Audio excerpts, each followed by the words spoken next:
ایک اور خبر یہ تھی کہ صدر زرداری عہدہ چھوڑنے والے ہیں، ان کی جگہ ایک اور غیر متنازع شخصیت کو صدر بنایا جائے گا۔ وزیر دفاع خواجہ آصف نے اس کی بھی تردید کر دی ہے۔ Former federal minister Fawad Chaudhry ہمیں جوائن کریں۔ تھینک یو سو مچ عوری صاحب for being on the program. So P T I سے سٹارٹ کرتے ہیں۔ 10 محرم کے بعد انہوں نے کہا تھا کہ ہم ایک تحریک چلائیں گے۔ آپ کو کیا نظر آ رہے ہیں اس کے خد و خال اس تحریک کے؟ آپ کو لگ رہا ہے کہ یہ فوکسڈ ہوگی، کچھ آبجیکٹیو اچیو کر لے گی؟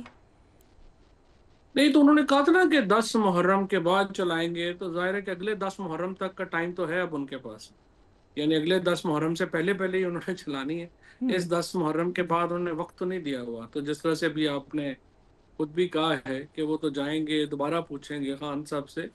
دیکھیں، ابھی آپ نے جو اپنا انٹرو دیا یا اس میں جو گفتگو کی ہے، فریہ ملک میں اس وقت جو آئین، قانون، ڈیموکریسی، عدالتیں، یہ سارے سبجیکٹس جو ہیں ان کی کوئی اہمیت نہیں رہی، اور ہمیں اپنا جو تجزیہ ہے، سیاسی تجزیہ کرتے وقت بھی ان ریالٹیز کو سامنے رکھنا پڑتا ہے کہ جہاں پہ آپ جو ہے 2021 میں ڈیبیٹ پاکستان میں یہ ہو رہی تھی کہ ہم کوالٹی ڈیموکریسی نہیں ہیں اور ہمیں اس طرف بڑھنا چاہیے۔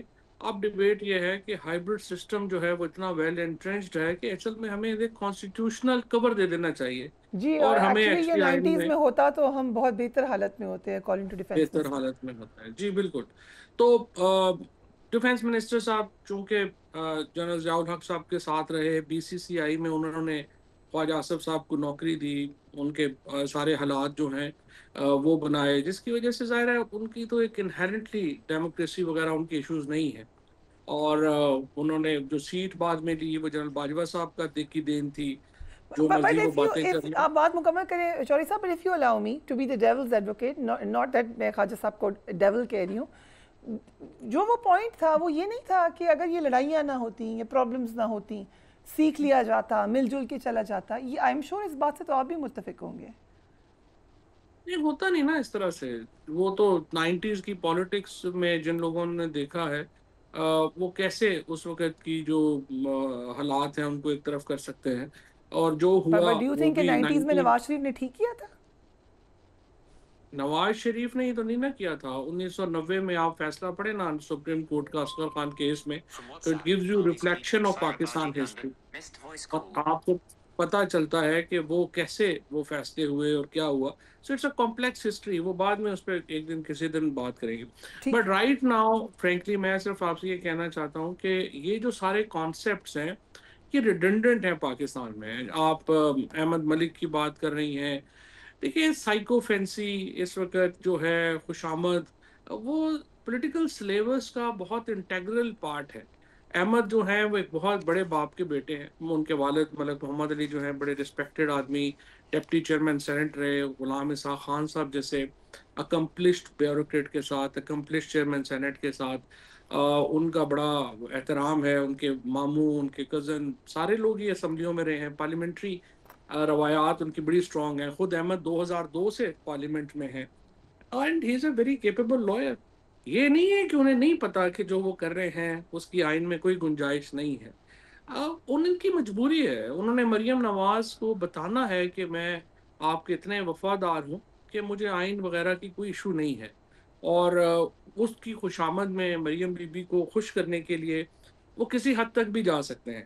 یہ بھی میں یہاں پہ یہ ضرور پوائنٹ آؤٹ کر دوں کہ انفارچونیٹلی پاکستان کے اندر جو خواتین ہیں پالیٹکس میں، چاہے وہ مریم نواز ہوں، چاہے بشرا بی بی ہوں، چاہے وہ ہماری صدف جاوید ہوں یا کوئی اور ہوں، مریم یہ اپنی ہماری عظمیٰ بخاری ہوں، مریم اورنگزیب ہوں، یہ لوگ بڑی کے بہادر خواتین ہیں، کیونکہ جس قسم کے حالات میں سلر میں یہ کام کرتی ہیں، ان کے اوپر جس قسم کی بکواس کی جاتی ہے، ان میں بھی وہ جس طریقے سے آئی مسٹ سے کہ وہ اپنے آپ کو ایک مضبوط رکھتی ہیں اور خود آپ جو خواتین اینکرز ہیں، یہ سارا یہ جو خواتین کام کرتی ہیں، آپ کو میرے ویوز پتہ ہے، I have huge respect for these women, لیکن یہ جو احمد کر رہے ہیں اس کا تعلق جو ہے وہ قطعاً آئین سے، قانون سے نہیں ہے، اس کا تعلق صریحاً خوش آمد سے۔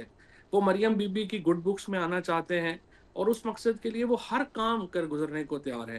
انہیں کوئی پرابلم نہیں، ہسٹری جو ہے ان کو کیسے جج کرے گی.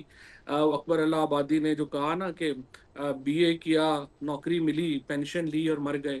تو زیادہ تر ہمارے ججز، اسپیکر جو آئی تھنک گزرا ہے، کیونکہ اسپیکر صاحب موجود نہیں ہیں یہاں پہ جواب دینے کے لیے، بٹ آپ ڈائریکٹ ان پہ اٹیک کریں کہ وہ گڈ بکس میں نہیں ہے. آئی ووڈ اسیوم کہ وہ آلریڈی گڈ بکس میں ہی ہیں. ایسا کہنا، وہ سینئر ممبر ہیں پی ایم ایل این کے، مشکل وقت کے ساتھی ہیں. چلیں وہ آپ اپنے پنجاب کے جو آپ کے رپورٹرز ہیں ان سے یا عمران یعقوب سے پوچھیں گی، وہ آپ کو بتائیں گے وہ کتنی گڈ بکس ہیں. اوکے، سو آپ کہہ رہے ہیں کہ نہیں ہے گڈ بکس میں، یا آپ بتا دیں مجھے، ان سے پوچھنے کی کیا ضرورت ہے، آپ ہیں نا یہاں موجود. نہیں، تاکہ ایک آپ کو نیوٹرل ویو مل جائے گا نا ان کا. نہیں، ظاہر ہے کہ احمد ملک کو اسپیکر بنانا نہیں چاہتے تھے. مرتضیٰ کو، شجاع کو جو ہے وہ نامینیٹ کیا تھا پی ایم ایل این نے، تو پھر احمد ملک اپنے زور کے اوپر بن گئے. اس وقت سے لے کے اب تک وہ اس مخمصے میں ہیں کہ انہوں نے کرنا کیا ہے، اپنی جگہ کیسے مریم بی بی کے اپنی کرسی جو ہے وہ ان کے نزدیک کرنی ہے، اور انہوں نے وہ جو ہے رسپیکٹ حاصل کرنی ہے. تو یہ بھی جو انہوں نے 26 ایم پی ایز کو، جس کی آئین میں ظاہر ہے کوئی یہ آپ نے گنجائش ہی لکھا، آپ نہیں. نے ایکس پہ لکھا ہے کہ ریفرنس کا نہ سر ہے نہ پیر، لیکن وزیر قانون کہہ رہے ہیں کہ اسپیکر کا استحقاق ہے. وزیر قانون اور احمد جو ہے نا، سچی بات یہ ہے کہ they are like brothers to me and I have personally مجھے تو بڑا پرابلم ہوتا ہے کہ ان پہ کوئی بات کروں، بٹ دونوں کو اچھی طرح پتا ہے کہ جو وہ بات کر رہے ہیں وہ غلط ہے. اعظم نذیر تارڑ اور احمد ملک دونوں بڑے اکمپلشڈ لائر ہیں، اور دونوں جو ہیں وہ بہت ہی آئی وڈ سے کہ قابل لوگ ہیں. سو میں اس میں تو ڈیبیٹ میں ہی نہیں جاؤں گا، کیونکہ مجھے یقین ہے کہ ان کو بھی پتا ہے کہ وہ غلط کہہ رہے ہیں. سو اس پہ کیا بندہ بات کرے. رائٹ، سو آپ آگے آ جاتے ہیں. بائی دا وے، آپ کے خیال سے اس کا کوئی نتیجہ نکلے گا اس ریفرنس کا؟ کوئی نتیجہ نہیں نکلے گا. اب میرا نہیں خیال جو ہے، جو بھی ہے الیکشن کمیشن جو ہے وہ بالکل ایسا کام کیسے کر سکتا ہے جو بالکل اسپیکر کے پاس تو اختیار ہی نہیں ہے آرٹیکل 63(1) کو جو ہے وہ انٹرپریٹ کرنے کا یا آگے ریفرنس میں جانے کا. وہ تو پہلے کوئی کورٹ کے اندر جائیں گے، وہاں پہ ثابت ہوگا کہ 63A آرٹیکل وائلیٹ ہوا ہے. جیسے فار ایگزامپل وہ نواز شریف کی مثال دے رہے تھے احمد صاحب، دیکھیں آرٹیکل 63A میں یہ لازم ہے کہ آپ ایفیڈیوٹ جو دیں گے اور اس کے اندر اپنی جو جائیداد بتائیں گے وہ بالکل آپ کی صحیح ہونی چاہیے. اور اگر آپ جعلی ایفیڈیوٹ دیتے ہیں، جو نواز شریف صاحب نے دیا، جو مریم نواز نے دیا، وہ جرم ہے، اور وہ ثابت ہو گیا 3.5 سال کی پروسیڈنگز کے بعد.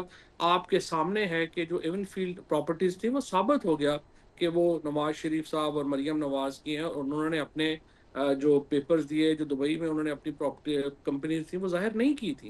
تو لہٰذا ثابت ہونے کے بعد انہوں نے جو ہے وہ ڈکلیریشن ان کی ہونی تھی، انہوں نے گھر جانا ہی جانا تھا. یہ تو آئین ہے. Right, we'll take a break and we will be right back.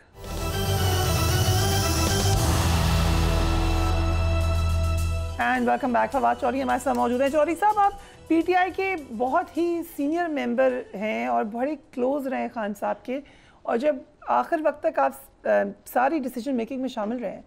سو یہ جو اسمبلیاں توڑنے کا معاملہ تھا یہ بڑا کنٹروورشل ہے. پی ٹی آئی کے اپنے اندر اس کے اندر بہت تنقید ہوئی.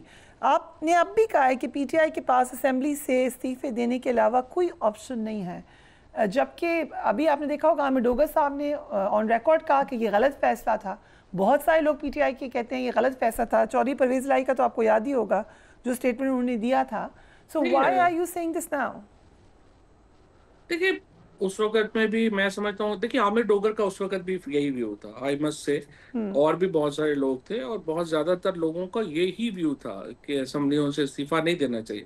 لیکن آپ کے سامنے ہے کہ جن 2 اسمبلیوں سے ہم نے استعفیٰ نہیں دیا تھا، کشمیر سے اور جی بی سے، وہاں پہ ہماری پارلیمانی پارٹی کدھر گئی ہے؟ آپ پارٹی ہی ختم ہو گئی وہاں پہ.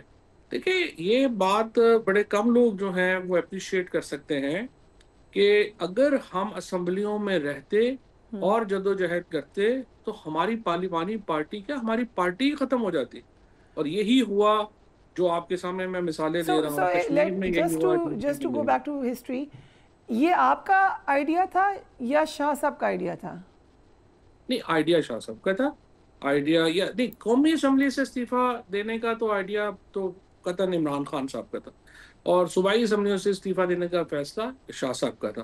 لیکن دونوں میں خان صاحب نے ٹو بی فیئر وتھ بڑی ڈیٹیل انہوں نے کنسلٹیشن کی اور بہت سارے لوگوں کو انہوں نے کنسلٹ کیا، جیسے میں ہوں، حماد ہے، اس کے بعد اور لوگ تھے، شاہ صاحب ہو گئے، اسد صاحب ہو گئے، خٹک صاحب ہو گئے، تمام لوگوں سے انہوں نے علیحدہ کنسلٹیشن کی. بہرحال میرا پوائنٹ آف ویو یہی تھا کہ یہ مشورہ بالکل ٹھیک ہے.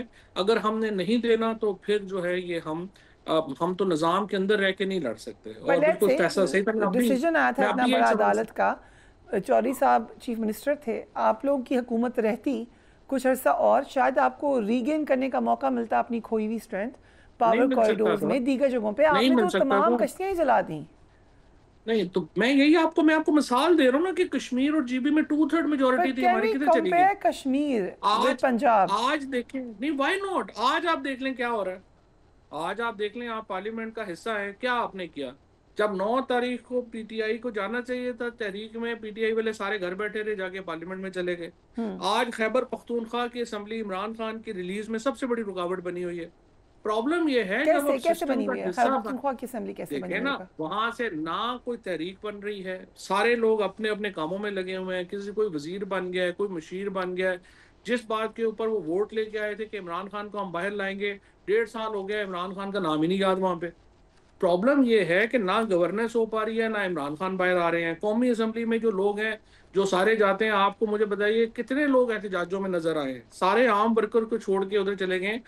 Not with standing. میرے خیال میں بڑی غلطی استعفیٰ دینا نہیں تھا، بڑی غلطی یہ تھی کہ جب ہمیں الیکشن مل گیا تھا، ہم حکومتوں میں باہر نکلے، ہم نے اسمبلیاں توڑی. کس لیے توڑی؟ کہ ہمیں الیکشن ملے.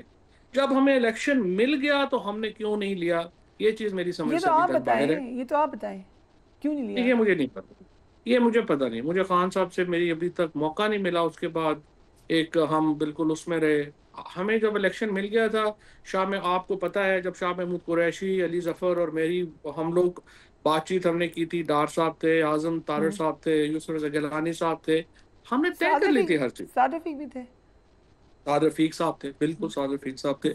ہماری ہر چیز طے ہو گئی تھی. 26 سپٹمبر کو الیکشن تھا. قاضی فائز عیسیٰ کے اوتھ لینے کے 2 ہفتے بعد الیکشن. 2 ہفتے، 10 اور دن بعد. یہی بات نہیں پسند آئی خان صاحب کو کہ قاضی فائز عیسیٰ کے انڈر نہیں کرانا الیکشن. I don't know. انہوں نے کہا کہ عطا بدیال کے انڈر ہوگا election, come what. I don't know. سچی بات ہے، یہ کبھی یہ کہا تھا، یہ تو مان لینا، یہ بات تو کہی تھی چوری صاحب، یہ تو بات ہوئی تھی.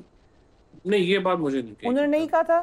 فائز عیسیٰ کے ساتھ ایشوز تھے، انہوں نے کہا الیکشن پتہ نہیں کیسے ہوگا، کیا ہوگا، بٹ یہ نہیں، انہوں نے اس طرح نہیں کہا جس طرح صاحب کے. تو ریزلٹ تو یہی ہونا تھا. بعد میں بھی قاضی فائز عیسیٰ کے ہی انڈر ہوئے. نہیں، بعد میں تو خیر الیکشن ہوئے ہی نہیں نا، بعد میں تو بس نومینیشنز ہوئے نا، الیکشن تھوڑی ہوئے. 9 فروری کو جو 8 فروری کو تو پھر نومینیشنز ہوئے نا، الیکشن تو پی ٹی آئی تھی پھر بھی، تو آپ لے لیتے. مطلب 9 فروری کو بدل دیا نا، نومینیشنز ہو گئی نا، الیکشن تو نہ رہا. بٹ یہ بات صحیح ہے، مطلب میری انفارمیشن ہے، آپ اس کو کہہ سکتے ہیں کہ یہ غلط ہے، کہ خان صاحب یہ چاہتے تھے کہ نہیں ہو قاضی فائز عیسیٰ کے انڈر الیکشن اور بندیال صاحب کے انڈر ہو. پاسبل ہے، لیکن میں یہ کہہ رہا ہوں مجھے خان صاحب نے نہیں کہا، میری بات ہی نہیں ہوئی اصل میں. بٹ دین وہ ہو بھی نہیں سکتا تھا، اس وقت دن ہی نہیں تھے اتنے کہ الیکشن ہو جاتا بندیال صاحب کے انڈر. نہیں تو بندیال صاحب نے کیا ہمارے لیے کر لیا تھا کہ ان کے انڈر ہونے تھے؟ بندیال صاحب نے سارا بیڑا غرق کیا. نہ انہوں نے اسمبلی میں جب آیا، کس قانون کے تحت انہوں نے اسمبلی اسپیکر کی رولنگ کو بدل دیا؟ کوئی رولنگ نہیں ہے. The maximum Supreme Court could have done اس کے واپس بھیج دیتی، اسپیکر کو کہتی تھی اس کے اوپر ووٹنگ کرائیں. ایک آدھی رات کو انہوں نے جو ہے وہ کورٹس کھولی. بندیال صاحب نے کیا پی ٹی آئی پہ کوئی احسان تھوڑا کیا. پر پھر کیا وجہ تھی؟ خان صاحب کے اوپر اچھا امپریشن کیوں تھا اتنا بندیال صاحب کا؟ مجھے پتہ نہیں ہے کیوں تھا، لیکن بہرحال یار موجودہ جوڈیشل سیٹ اپ سے تو ظاہر ہے کہ وہ بہتر ہی تھے. لیکن بہرحال نہیں، جو آپ بات کر رہے ہیں وہ حقیقت ایک سائڈ ہے. دوسری سائڈ یہ ہے جو پی ایم ایل این کہتی ہے کہ گڈ ٹو سی یو کہا تھا. سو ایکچولی کدھر تھے بندیال صاحب؟ سب کوئی کہتے ہیں جب شہباز شریف صاحب آئے تھے تو کیا ان کو کہا تھا کہ گیٹ آؤٹ کہا تھا؟ ان کو بھی گڈ ٹو سی یو ہی کہا تھا. بلاول بھٹو جب آئے تھے تو ان کو کیا انہوں نے گالیاں نکالی تھی؟ انہوں نے ان کو بھی گڈ ٹو سی یو کہا تھا. یہ تو اسٹوپڈ باتیں ہیں، ان کی کیا باتیں، یہ وہ باتیں ہیں کرنے والی. سو آپ یہ کہہ رہے ہیں کہ پی ٹی آئی کو کوئی فائدہ نہیں دیا بندیال صاحب کے ٹینیور نے؟ نقصان دیا، بہت نقصان دیا، فائدہ کیا دیتا. تو پھر آپ قاضی فائز عیسیٰ صاحب کے خلاف کیوں بات کرتے ہیں؟ پھر آپ کہیں کہ ہر چیف جسٹس سے ہی ہم ناراض ہیں. نہیں، ناراضگی کی بات نہیں ہے، لیولز ہوتے ہیں نا. لیکن میں یہ کہہ رہا ہوں کہ بندیال صاحب نے کوئی سپورٹ نہیں کی پی ٹی آئی کی کہیں پہ بھی. فائز عیسیٰ صاحب تو خیر پارٹ اینڈ پارسل تھے نا حکومت کے.